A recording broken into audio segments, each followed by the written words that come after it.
வக்பு சட்ட திருத்தத்தை எதிர்த்த மனுக்கள் தொடர்பாக மத்திய அரசுக்கு உச்சநீதிமன்றம் நோட்டீஸ் வழங்கியிருக்கிறது. கூடுதல் விவரங்களை செய்தியாளர் வெங்கடேசன் கேட்கலாம். வெங்கடேசன், இந்த வழக்கின் முழு பின்னணி விவரங்க. வெங்கடேசன், வணக்கம்.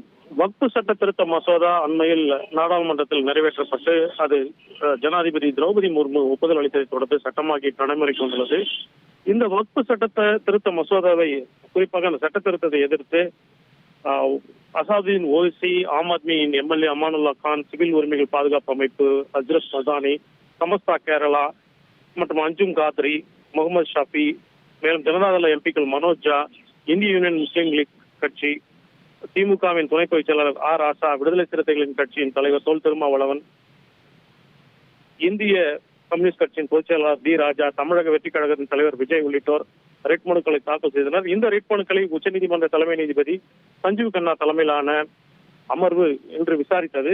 இதில் மனுதாரர் தரப்பில் கபில் சிபல் ஆஜராகி, முஸ்லீமாக பிறந்த நபர் மீண்டும் இஸ்லாத்தை 5 ஆண்டுகள் தொடர்ந்து பின்பற்றிய ஆதாரத்தை ஏன் காட்ட வேண்டும் என்றும், சமய விவகாரங்களை நிர்வகிக்கும் உரிமை அனைவருக்கும் பொதுவானது என்றும், சமய விவகாரங்களை நிர்வகிக்கும் உரிமை மதசார்பற்றது என்றும், வக்பு சட்ட திருத்தம் 20 கோடி முஸ்லிம் மக்களின் உரிமையை பறிப்பதாக உள்ளது என்றும் வாதிட்டனர். இதே வாதத்தை திமுக தரப்பிலும் விஜய் தரப்பிலும் வாதங்கள் என்பது முன்வைக்கப்பட்டன. மத்திய அரசின் சார்பில் ஆஜரான வழக்கறிஞர் சொலிசிட்டர் ஜெனரல் துஷார் மேத்தா விரிவான வாதங்களை முன்வைத்து, குறிப்பாக இந்த சட்ட சிக்கல் இதில் உள்ள அம்சங்களை குறிப்பிட்டு வாதிட்டார். அப்போது நீதிபதிகளுக்கு எழுந்த கேள்விகளை எழுப்பி அதற்கான விடை காண முயன்றனர்.